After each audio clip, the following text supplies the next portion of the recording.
Woo!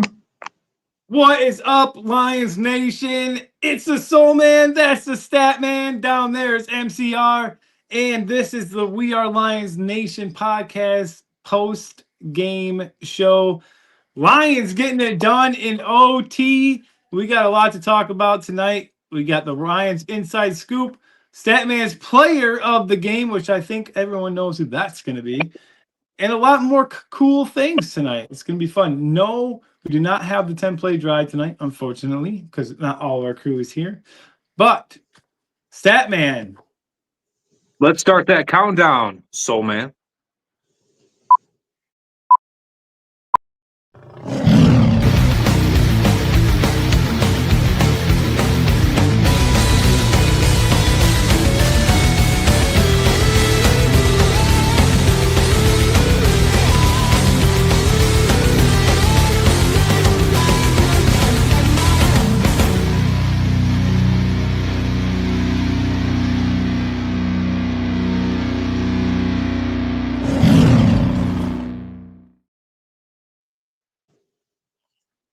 And here we are. Yes, we are. We're all here. I bet you guys can't guess who's in the comments. Ben. Oh, Marco? Marco! Marco Polo. Hey, what's up, Marco? Marco is actually in the comments before we even went on the air.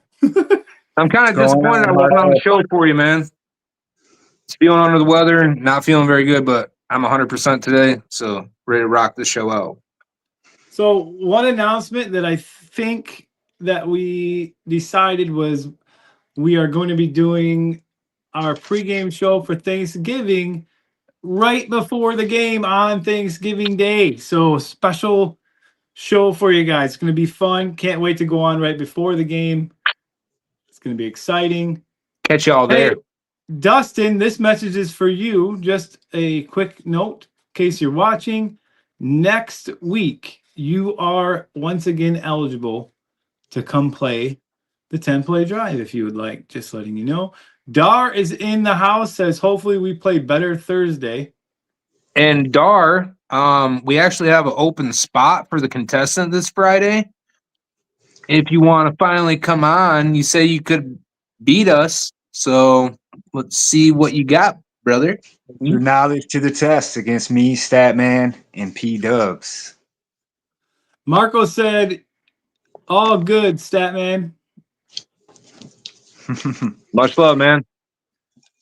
Subscribers, guys, we are at currently 343 subscribers. Holy shit.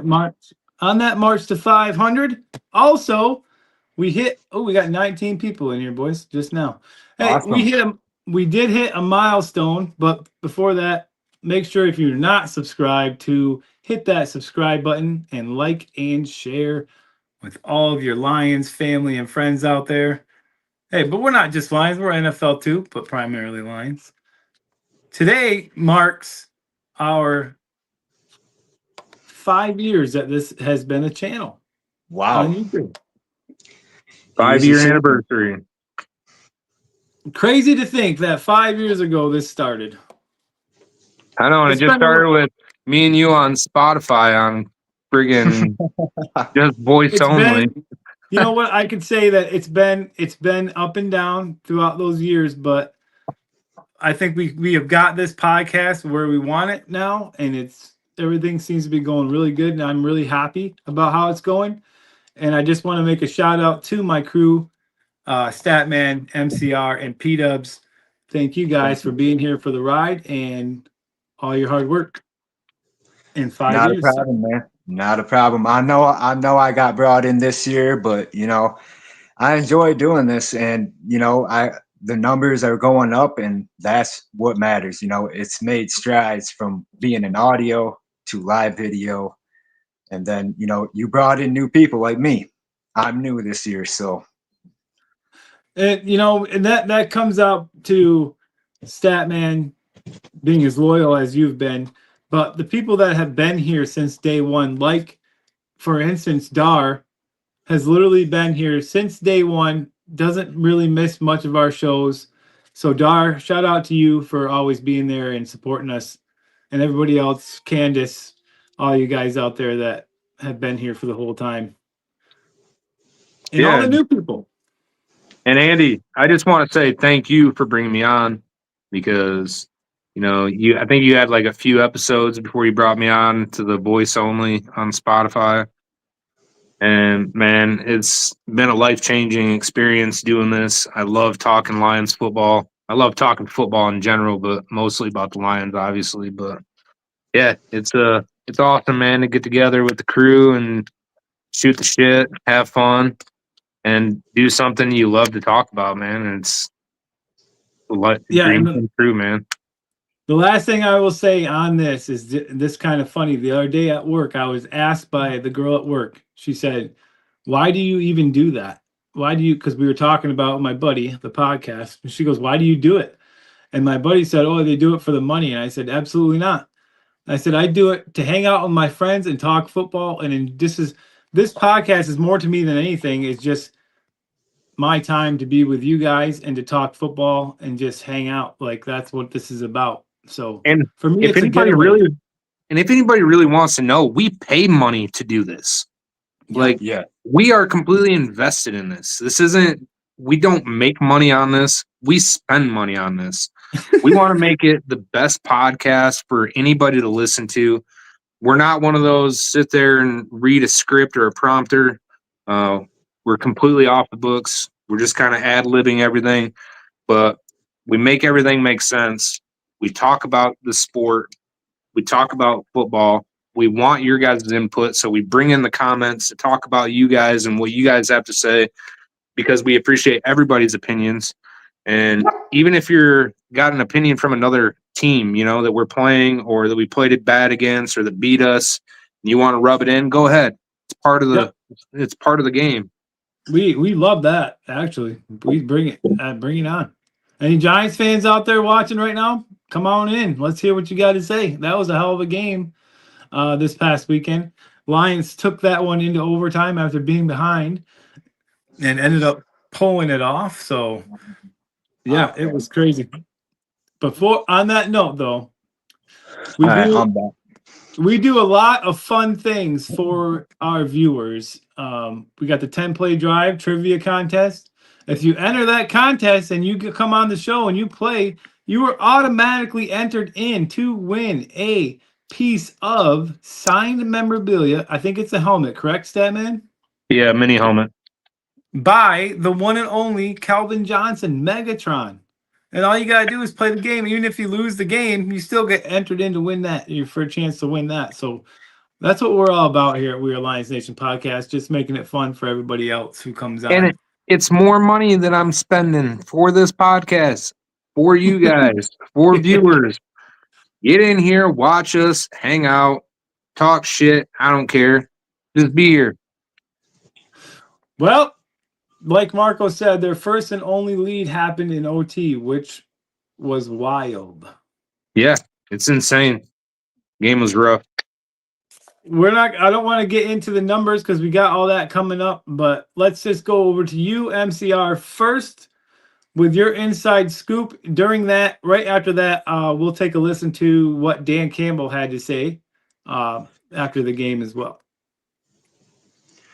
Alrighty, so the injuries that happened during the game this past Sunday against the Giants, Khalif Raymond, he suffered a left ankle injury, and he was ruled out for the rest of the game. As of right now, he is listed as questionable for Thursday's game against the Green Bay Packers. So we hope that he has a speedy recovery and we can get him back on the field.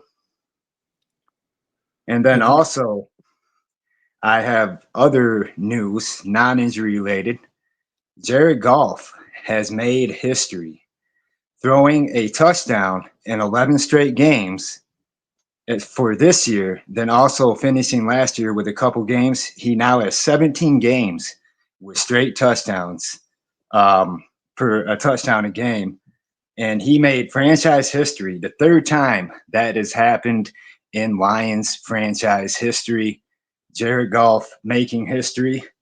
And And yeah, like I said, he's thrown for 11 touchdowns, a touchdown a game in the past 11 games. So pretty much 11 touchdowns. But so that's pretty big news right there. And then Amon-Ra St. Brown has caught his 500th catch, 500 receptions for Amon-Ra St. Brown.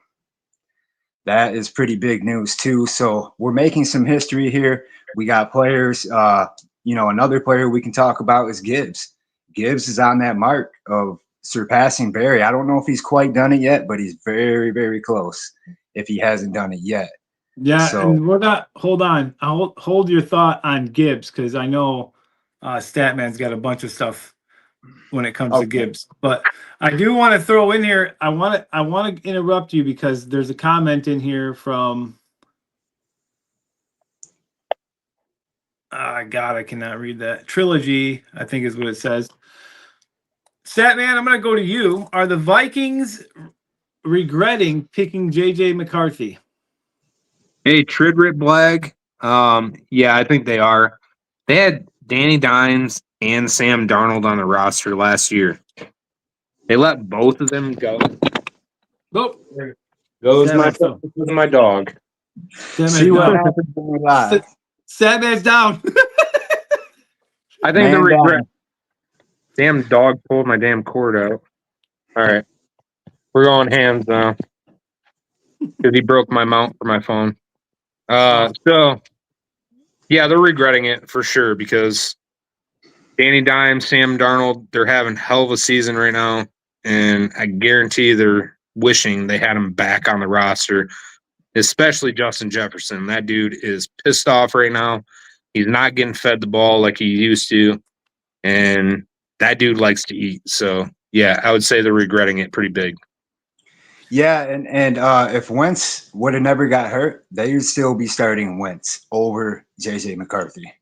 So, you put all that together, I think they would favor Wentz over McCarthy. But, just like Statman touchdown, I don't know why they would let Sam Darnold go. Sam Darnold's a great quarterback, especially if he has a weapon like Justin Jefferson, the damage that he could do with that. I mean, it didn't make sense to me why they would get rid of him. But, yeah, I agree that the Vikings, they either need to find somebody else to come in and maybe replace Wentz and McCarthy, maybe keep McCarthy as a backup.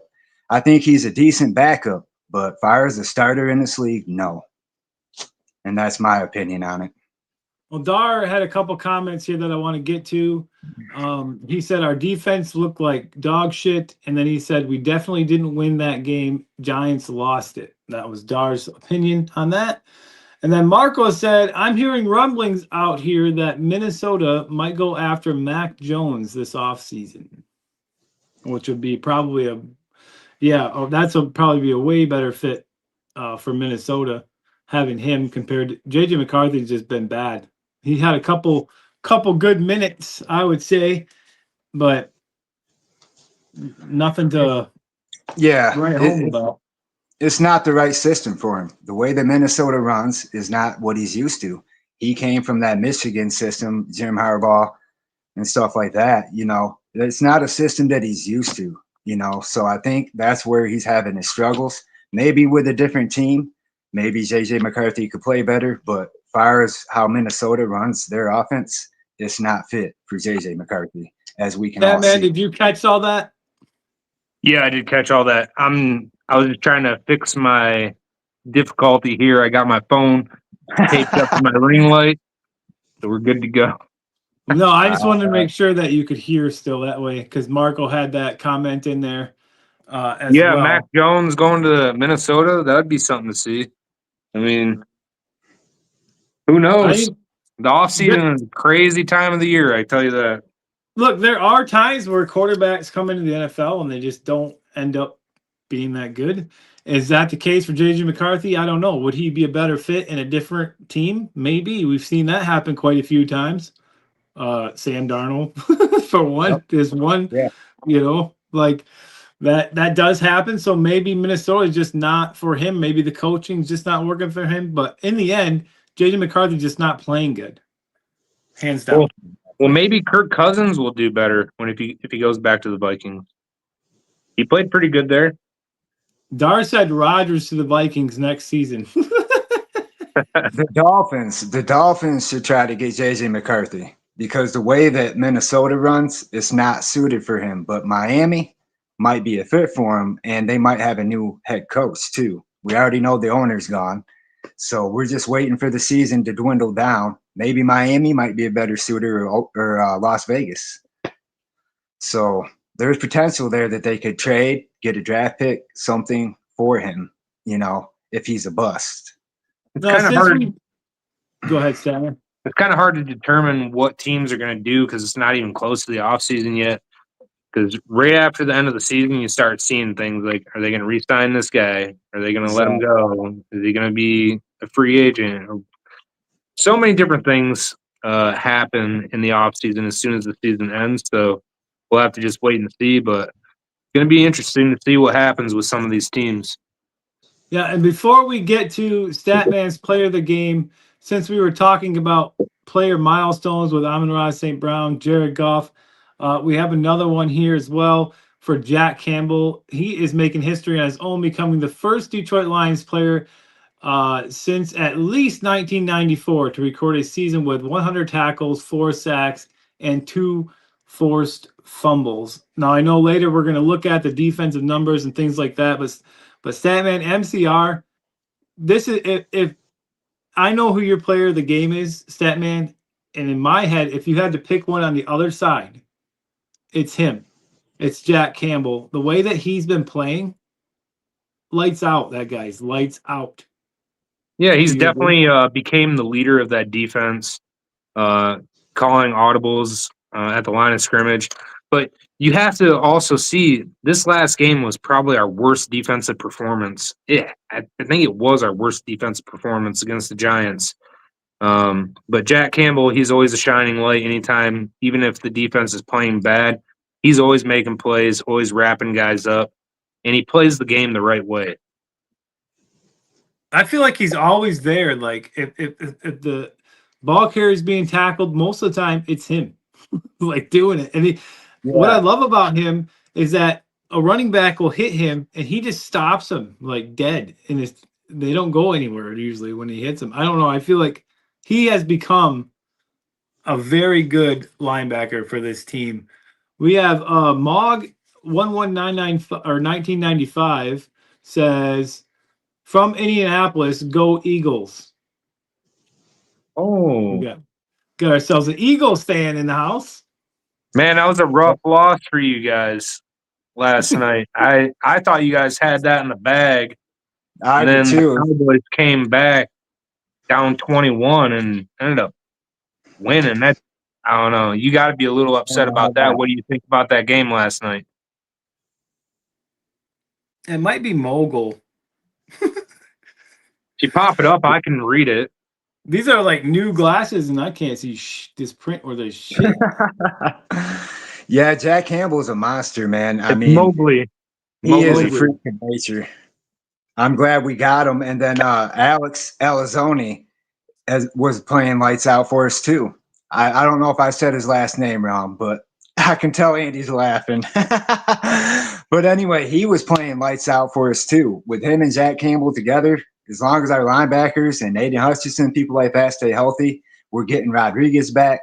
I mean, we're making strides here. This defense, we should have played better in this game. I don't think that Robinson should have went off on us like he did. We couldn't contain Wendell Robinson if our life depended on it during that game. Jameis Winston was torching us. He threw, 400 and some yards. It's just some little passing up things that we have to do with the secondary, but Terry Arnold being out, doesn't help us neither. I think Terry Arnold would have had some of that stuff that Robinson was getting away with on lock if we had him in that game. Well, I think if we're going to go down this route right now, we were going to do Statman's player of the game, but just a second. If we're going to go down this route, I feel like our defensive line played horrible. like they weren't getting a lot of pressure that I saw. I don't know. It didn't seem like the same defensive line that we've been used to seeing. I mean, obviously Hutchinson had a sack right at the end of the game to seal it, but that was it. Yeah. That was it. Aidan Hutchinson also set a franchise record for 6 quarterback hits in one game against the Giants. So you can't say they weren't getting there. It's just Winston, he's a Weasley little motherfucker. I tell you what, a big motherfucker, I should say. And he finds a way to weasel out of situations. We had him dead to rights in the backfield on a sack, and he somehow escaped and then took off for a run. You know what I mean? I mean, it happens. Jameis Winston is a gamer. He's a baller. He's a veteran. He knows how to play the game, and he has those games. He has really good games, and he has really bad games. Dar says, well, it definitely wasn't Barnes after that piss-poor tackle attempt on Winston's touchdown reception. And then Marco said, Anzalone is always flying around out there trying to make an impact on every play. And then Dar said, we got DJ Reed back, and our DBs played worse. DJ Reed he just came back, but he's been off for a minute. So you got to I think what Dar's saying, it's a collective, though. You know what I mean, Statman? Like, it's a collective of all of them. They got beat a lot in the passing game. A lot of big plays. On a couple of trick plays, too. Yeah. Well, why don't we do this, Statman?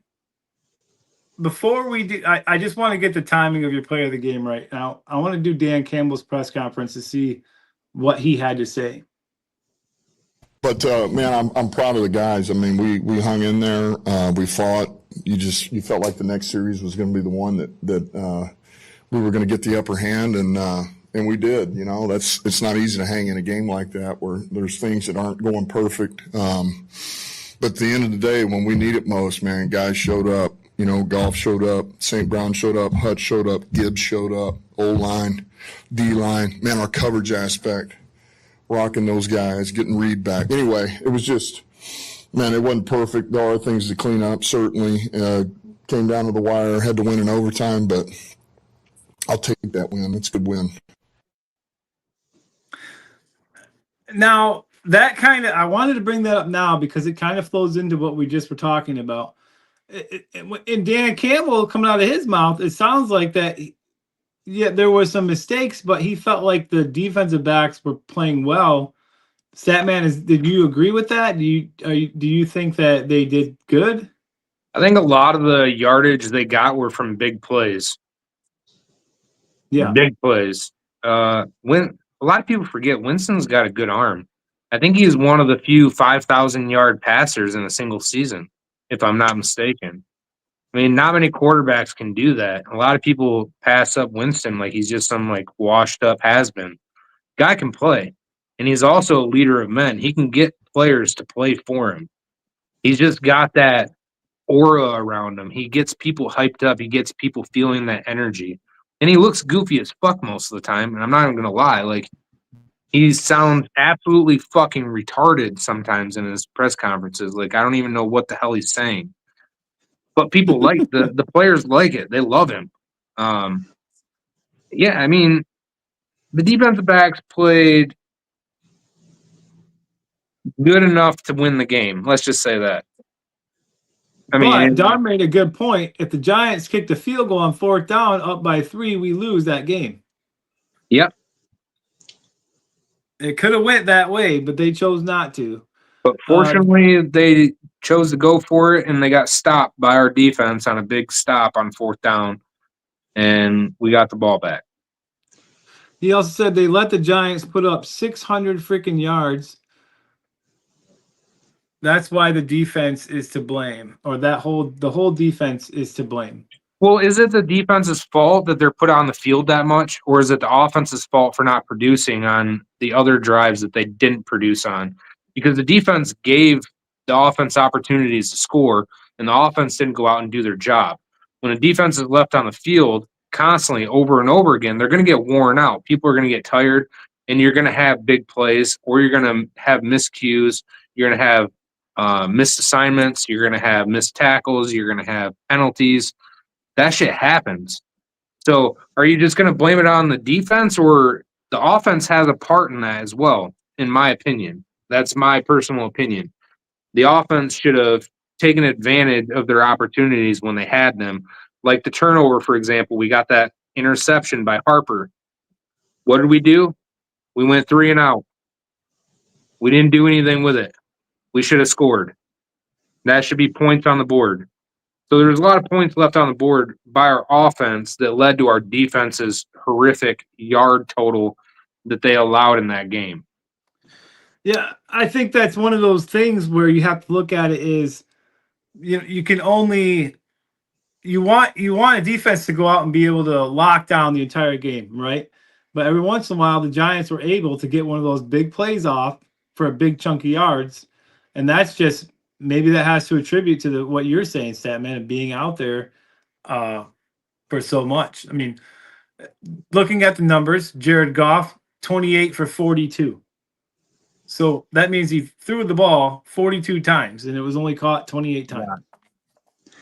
Yeah, I mean, the offense had struggles in the beginning of that game.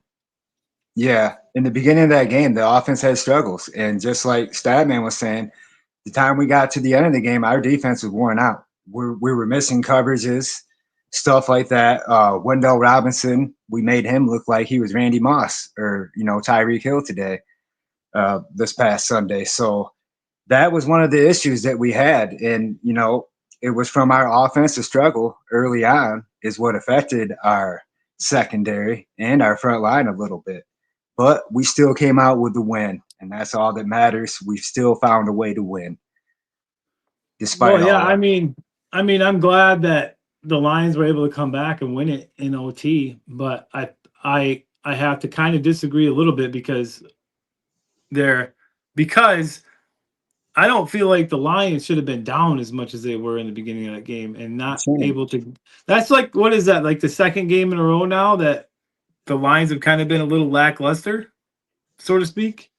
For the key stats, you got Jared Goff, just said 28 for 42, 279 yards, 2 touchdowns, 1 INT, and I believe he was sacked 3 times in that game. Rushing yards, Jahmyr Gibbs, 15 carries, 219 yards rushing, and 2 rushing touchdowns. Then you had team rushing yards, 237 on 20 attempts, 11.9 yards per rush. Receiving, Amon-Ra St. 9 receptions, 149 yards. Then you had Gibbs, 11 receptions for 45 yards and a touchdown. St. Brown also had a touchdown. Khalif Raymond was the second highest with 2 receptions for 37 yards. Jamison Williams, 0 for 0 in that game. So that's basically, the offensive stat breakdown. I think since we're on the offense, Statman, because I think the key to the offense was your player of the game. So let's bring that up, which I'm trying to do right now. And there it is.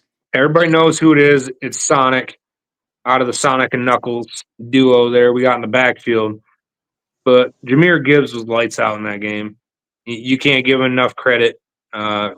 Anytime he touched the ball, it seemed like he was going to take off, for one. And I wanted to touch up on, the whole Giants kind of folding in the fourth quarter. They're used to doing that. They've done it in, I think, 4 games this year, including the Lions, where they've had a nice lead at the end of a game and they give it up. So I think they've been beating themselves up a little bit. Jahmyr Gibbs, I also want to touch on. He had 11 catches, 45 yards, and a touchdown. He had over 200 yards rushing. He's only the second player in NFL history to have over 200 yards rushing and over 10 catches in a single game. And that other player is LaDainian Tomlinson from the Chargers, Hall of Famer. So he's in a nice category right there. He's also only 8 yards away from passing James Stewart in Lions franchise history to be the 10th spot, the 10th most rushing yards in Lions franchise history. That's insane in his third season. Third season. We're talking about third season. It's not even over yet. It's insane. He's also leading the league 6.1 yards per carry. He's third in rushing in the NFL, only behind Jonathan Taylor and James Cook. He's got 951 yards on the year, and he's got 13 touchdowns so far. And now he's 44 touchdowns. Like I think MCR brought it up, so he's only three away from tying the record. From tying or from beating it. He's already gotten past everybody else, I believe, on that list. He is currently tied with Randy Moss right now at 44. Okay. Wow. So, yeah.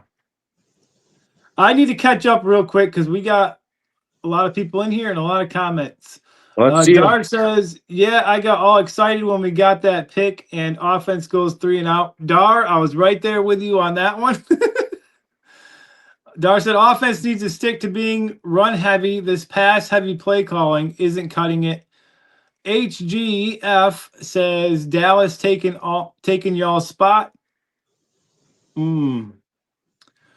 Marco says weird that Jameis was wearing a throwing glove yesterday, but didn't seem to. Jameis was wearing a throwing glove yesterday, but didn't seem to bother him. LOL. Yeah, Goff has trouble with gloves. Definitely does. Dar says we should have 40-plus run plays a game. And then Chip Kelly says 70-yard Cray is insane. And we are caught up. Sorry, guys. Just didn't want to get those too far down there, so we were backed up. Yeah, Gibbs has been a monster, and he's probably going to go down as the greatest running back for the Detroit Lions. Now, if Barry Sanders had played 15, 17 seasons, I don't think Gibbs would be close to him yet. But because Barry only played 9, 10 seasons, but Gibbs is doing almost what Barry did in 3 seasons. So, I mean, but it's a different team. Barry didn't have the people that Gibbs has blocking for him. Barry had a shit offensive line back then and was still making plays. But, I have to give my hats off to Gibbs. He's very impressive. He's a freaking monster for us, dude. And I see him going down as the greatest running back in Lions history, probably in the next 2 years. And I'm pretty sure most of the analysts that are draft experts called Lions pick at 12 to get Jahmyr Gibbs in the first round a stretch at best, and said that it was the biggest bust that the Lions could have gotten. I'm pretty sure I heard that out of somebody too. Well, you're fucking wrong, buddy. You're fucking wrong. You shouldn't call yourself an expert. Exactly. It still brings me back to the season where we saw Gibbs all of a sudden just break out. I think you know what I'm talking about, Statman. You probably remember the game where all of a sudden Gibbs just went into the Gibbs that we know now. It's like as soon as he figured it out, like as soon as he figured it out in his head, he was just it was off to the races for Gibbs. He gets the ball. And like so many people have been saying on social media, NFL analysts, things like that, Jahmyr Gibbs gets the ball, the other team gets just fear because they have no idea what he's going to do. Most of the time, he goes through that hole so fast they don't even see him before he's past him. But I don't know if Mikey B is watching, Statman, but he made a comment to me actually on Facebook. I shared a video of Jahmyr Gibbs' overtime run. And towards the end of that run, you can see the defender's right there. It looks like he can make the tackle, but Gibbs just kind of runs past him. And Mikey B, being who he is like, why didn't he try to tackle him there? I think the angle makes it look like he was closer than what he was. But in all reality, that last tackler, I don't think was anywhere able to try to stop Jahmyr Gibbs on that run. I just wanted to point that out. Yeah, Gibbs runs his heart out, man. He runs like police chasing him every day. Running like he stole something, man. And he'll run you over too. That's what's good about Gibbs. He's speed and power. Like that's what makes defenses hard to strategize for him. He's more than just a one-dimensional back that can only run up the middle. This guy, he can do outside, inside, catch passes. As we've seen, he had 10, 11 catches in that game. So that one catch. Oh my God! Did you see that one catch where he reached out and caught it with his fingertips? Yeah. On the run, that was insane. And then had the ability to turn and then stretch the ball out right over the goal line before he went out of bounds. Yeah, it was crazy. There's only one Barry Sanders, but I tell you right now, I bet even Barry Sanders is looking at Jahmyr Gibbs like, holy shit, like this kid's got it. Like, I seen a post today that said that Jahmyr Gibbs is going to have a lot of money coming his way. And we've seen the Lions, what they've been doing with the other players. I think they have to do the same thing with Jahmyr Gibbs. Keep that guy long term. He's going into his last year of his rookie contract next year. Yeah. That's usually contract extension time. So, watch out for next year. Watch out for Jahmyr Gibbs to get a huge contract extension. I believe it's coming for him. That guy, I mean, hands down, he is just amazing to watch for me. I just love him. Love him. Absolutely.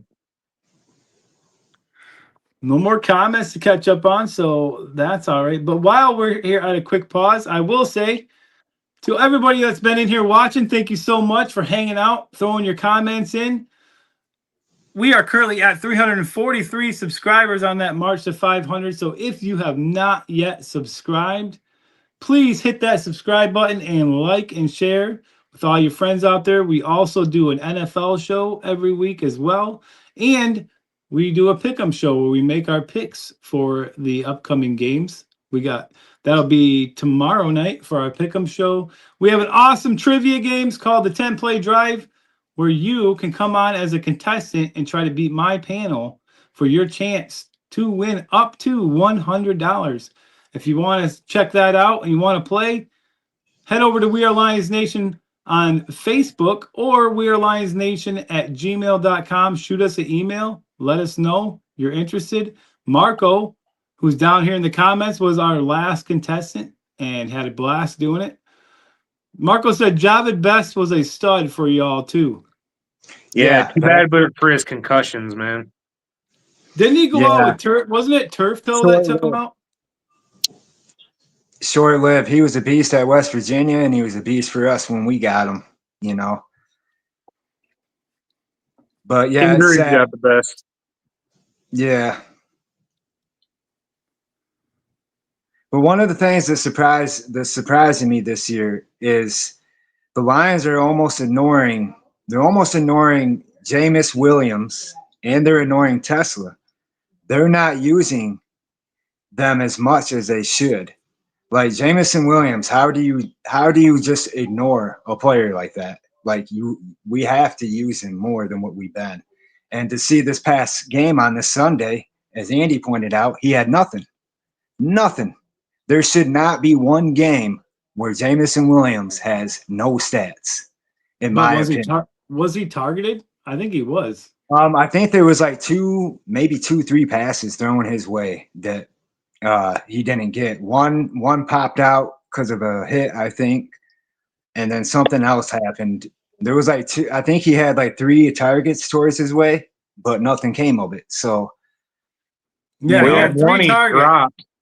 He had 3 targets. That was from the contact. Yep. No, he didn't get contact. He literally, the guy jumped in front of him and it scared him. He had it right in his hands and went to run with the ball and it went right out of bounds. Oh, okay. So just some team stats for the game. Total yards, 494. Total plays, 65. Yards per play, 7.6. Time possession, 28-30. Lions had first downs. They had 23. Third down efficiency, 5 for 12. Fourth down efficiency, 0 for 0. No attempts on fourth down, according to that. Is that right? Did I get that right? It doesn't make sense. Yeah, 0 for 0. How about that? I just want to make sure that I had that in there right. Passing yards, 257 yards per pass attempt. It says minus 5.7, which that. And then 3 sacks on Jared Goff for that game. I think Dan Campbell learned from the fourth down thing against the Eagles when we did so horribly on fourth down against them, kept going for it. I think he realized that we could have probably won that game if we would have just punted the ball and played field position. So I think he was just trying to play it smart. Yeah, We can't not mention some of the defenders out there. Amik Robertson had 7 tackles, 1 forced fumble. Harper had 5 tackles, 1 interception, and Jack Campbell had 5 tackles. Hutchinson 4 tackles, and the sack that sealed the game. So those are just, we did have a couple takeaways, turnovers in that game. And 6 quarterback hits by Hutchinson. Yeah. Dar says we need a left guard.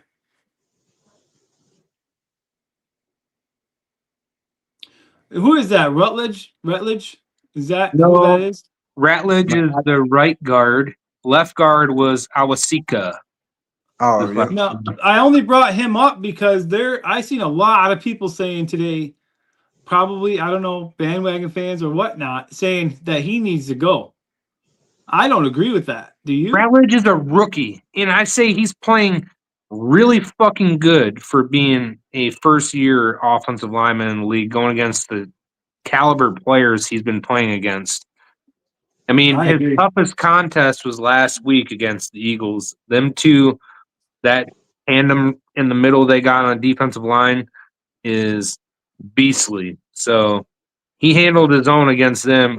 If he can handle his own against them two guys, he can handle his own against anybody in the league. So I have my faith in Ratledge. Yeah, I did not agree with those comments, not in the slightest.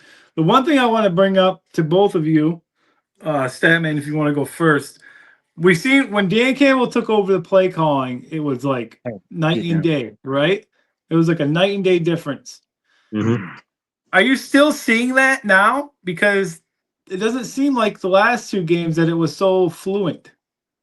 I think the last 2 games, it came down to more personnel and players not executing. Okay. You can't put it all on the coach. The coach is going to call the play. Every play is drawn up to fucking work. Like, bottom line, every play they run in practice, every play they run in the game, it's made to work. They tweak it out. They do everything they need to before the game and game prep and everything. They know these plays like the back of their hand, or they should. But then you see miscues by receivers running wrong routes, or players not getting lined up properly, or guys jumping off when they know that they're doing a hard count. You get offensive linemen running too far downfield on a screenplay that would have been a big play for us. That kind of shit can't happen. You're a professional player. This is your job. You get paid millions of dollars to do your job. Bottom line, 11 players on either offense or defensive side of the ball has a job to do. If one of those players doesn't do their job properly, it could throw the entire play off, and it looks like the coach called a shitty play. No, the coach called a great play for that spot in the game most of the time. I can't say it's not all the time, but most of the time. The players have to execute. They have to do their jobs. They have to make sure their blocks are picked up. They got to make sure they're doing their motions correctly. They got to make sure they're running the right routes. They got to make sure they're not running in the same area when the quarterback's trying to throw it to them. You got to do all that. There's a lot into it. So I don't think that you can pin it on Dan Campbell and say that his play calling's bad, or even John Morton's play calling was bad. I think John Morton has a great offensive mind. He's been in the league a long time. John Gruden even said the same thing, and John Gruden is one of the greatest offensive minds of all time in NFL history, I think. That's my personal opinion. But I think they just need to stick to it. They need to stick to their game plans, and then these players just need to execute. I mean, if you look at the Eagles game last week, how many drop passes did Amon-Ra St. Brown have? A lot. Quite a few. He had a few in this last game too. When you have players of their caliber, of St. Brown's caliber, guys that are usually sure-handed, and they drop a ball on 3rd and 8, and he's right there at the marker to get the first down, that kills you. Or he misses the ball, it tips up in the air, and it gets intercepted when you're in Giants territory. That shit kills you. You have to execute. That's the bottom line. The coach can only call the plays, draw up the plays, show the players how to run the play. Players have to go out there and do it. Statman, if you want to grab this comment. Awasika looked good when he was next to Ragnow and Decker, but with Ragnow gone, he looks a lot weaker. Agree or disagree? I agree. Glasgow's the guy that's calling, adjustments on the offensive line of scrimmage. So he's the one that's supposed to tell guys where to go, or if he sees a blitz coming in, things like that. He's the one that's supposed to be directing everything on the offensive line. So yeah, Glasgow, this is his first full year playing center. A lot of people said the same thing about Ragnow when we drafted him. They said, "Oh, we wasted a pick on this guy. He's no good. Should have went with somebody else, or we missed Dominic Raiola." But look at what Ragnow turned into.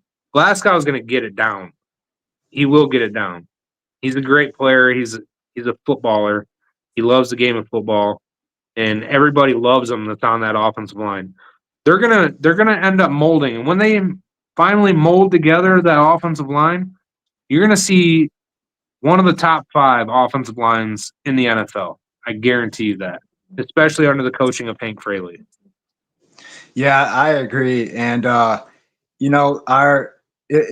I agree with everything that you said. It's like a team chemistry thing, but our whole offensive line has been banged up. It's not the coach's fault. We've had to have other players come in, step up for our starters that are injured, and they're still doing a hell of a job, even though they're not the starting guys. They're supposed to be in there. We've lost a couple linemen. Mahogany's one. That was a huge hit for us. We still got players like Graham Glasgow, Sewell, stuff like that, guys that are going to hold that line for us. But, that's where we're lacking that chemistry, is because of the injuries that we suffered on that offensive line. And we just need better conditioning. Maybe they need a better conditioning coach, because a lot of these injuries I see, like 4 guys have a knee injury, 3 guys back injury. It's like a repetitive, like how are 4 different people getting the same knee injury? Like it just comes down to conditioning, and that's what's hurting our team chemistry, with the banged up offensive line. But we still find ways, we still play hard, and we still find ways to win games, as you've seen this Sunday. It's a game that we shouldn't even been down in. We should have dominated them in our home, but it is what it is. It got to overtime, and hey, we pulled it out. And go ahead. I was just going to touch on something real quick, and to what Statman was saying, going for 4th downs like we did with the Eagles costed us a game. Same thing with the Chiefs game.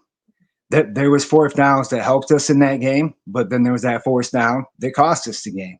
So, if you look at the Chiefs and Eagles game, maybe it's not best to always gamble on that 4th down. Punt the ball away. Let them fight our defense and move that ball down the field. But go ahead. No, I do agree with you, MCR, on that. It's cool every once in a while in a certain situation, go for it. Why not? But I think in that aspect, in that game, where if we would have went for it and turned it over on downs, that could have cost us the game there. So Dan Campbell not going for it on 4th down during that game was super smart. Dar says, let's just pray they get it together before Thursday. Green Bay defense destroyed us, and I don't want to watch that again. Yeah, none of us do. That's for sure. We need That's to take for the pregame show, okay? We need to take a quick glance at the updated NFC North standings. It's the same. Bears are still on top at 8-3. Packers are second, 7-3-1. Lions third, 7-4, and the Vikings are dead last at 4-7. So still very competitive in the NFC North. Statman, on that note, a look ahead. Green Bay, Detroit. We got 3 divisional games left for the year. We got rematch with Green Bay this Thursday on Thanksgiving, and we're going to be hungry that game. We got a rematch with the Vikings, and then we got a match in Chicago at the end of the year against the Bears. What worries me the most out of all 3 of those games is the last game of the year against Chicago, in the cold weather, Jared Goff playing with his gloves. That is what scares me, okay? What's funny about that is that all the teams we're playing, I believe we have the Rams to play still. That's what you're worried about the most, is Jared Goff putting those stupid ass gloves back on again. Yeah, I see us beating every other team. But I see us struggling against the Bears for some reason. The Rams. I don't see us beating the Rams. No, we're going to smoke the Rams in the Rams' house. Oh, I'm calling it right now. It's going to be 42-20. We'll see. Jared Goff wants payback on his old home field, because this will be the first time he went back to L.A. to play the Rams, and he wants to show off. Mark my words, man. He's going to be ready to go. Yep. Mark my words today. I want to get to these last 3 comments. Dar said, I think MCDC is losing confidence in the offense, and it shows with the lack of 4th down attempts. It's either that or, I don't know, he just didn't want to take a chance in that game being like it was. A quick shout out to Bates as well for that amazing field goal, too. Oh, God, that was hilarious. The Giants players' reactions, they were running to the sideline like he missed it, and it goes, whoop, nope. It surprised everybody, even the coach. The look American Flag 32 says, new look Cowboys, ? Yeah, the Cowboys looking pretty damn good, but this is the question that's always brought up. Did the Cowboys win the game, or did the Eagles lose the game? I think it's a mixture of both. The Cowboys have a great offense, probably one of the top offenses in the NFL as far as talent. CeeDee Lamb, George Pickens, Javonte Williams, Dak Prescott throwing it to him. Then you got Ferguson at tight end. They got a hell of an offensive line. They've always had a good offensive line. And I don't know. I mean, I honestly don't know how the hell they lose as many games as they do every year, or how they tied the Green Bay Packers. They should have won that game. But their defense is what the problem is. Yeah, they added a new piece to their defensive line, but does that solve all of your problems? I don't know. We're going to have to wait and see. Another new commenter, Mac, says, Gibbs saved my fantasy playoff hopes. Hey, me too, man. Hopefully, because I got Gibbs on my team. He put up 64.4 in my league. Insane. Never seen anybody put up that many points in a single week. Saved me this week, hopefully. Going against my brother Dane, and he's got Christian McCaffrey left, and he's down 30 to me. So, fingers crossed McCaffrey doesn't go off on his old team tonight. And on that side note, I am disappointed. Hey, yeah, I came from 77 points all the way up to like 3 points within the 3 points. But Max says Rams are the most dangerous team in the NFC. Oh, they are. They are. And then he also said, I'm AFC, so North Ravens for life. So but don't forget, fan, all right. We lost to the Vikings. JJ McCarthy and the Vikings. We lost to them. A game we shouldn't have lost, but we lost. We have to get redemption. Mental errors. Minnesota. Mental errors is what lost us. Not talent. We got more talent than the Rams have, honestly. If you ask me, in my opinion, we have more talent on our team. We match up with them perfectly. Good luck, Matthew Stafford, because Aidan Hutchinson is going to be going after you 24/7. And you're going to be back there scared, running around the pocket, looking like you don't know what the fuck you're doing, okay? I love you, Stafford. I do. I really do love you, Stafford. I love you. Yeah. man. Last thing So- before we get off of here, I don't want to leave American flag hanging. He said Brennan Williams could have been the momentum swing that we needed. I think he's referring to Dallas. Yeah, Quinnen Williams, yeah. He's- That's a huge add-on in your defensive line. That dude's a freaking monster. He's just been stuck on the New York Jets that suck. I did Same read with that. Sauce Brett. I just Gardner. so everybody knows. He meant to say Quinnen Williams. Yeah, I know. I just read it. I'm just saying I read that too. one correct, Dar. I read it correct, Dar. God. Yep. Hey, that's it. As we look ahead, we will be back live for you guys tomorrow night where we recap our picks and we make our new picks for week 13. We'll have all that. Going to be fun. And then we'll be back on Thursday, Thanksgiving, right before the game. So join us then. It's going to be awesome. If you have not yet subscribed, please do so by clicking that subscribe button. Come hang out with us when we're on live. Throw your comments in. We had a blast tonight commenting. We hit 2 more subscribers tonight, so thank you to the new subscribers. We appreciate you. On behalf of myself, the one and only Statman, and MCR, everybody have a good night. One pride.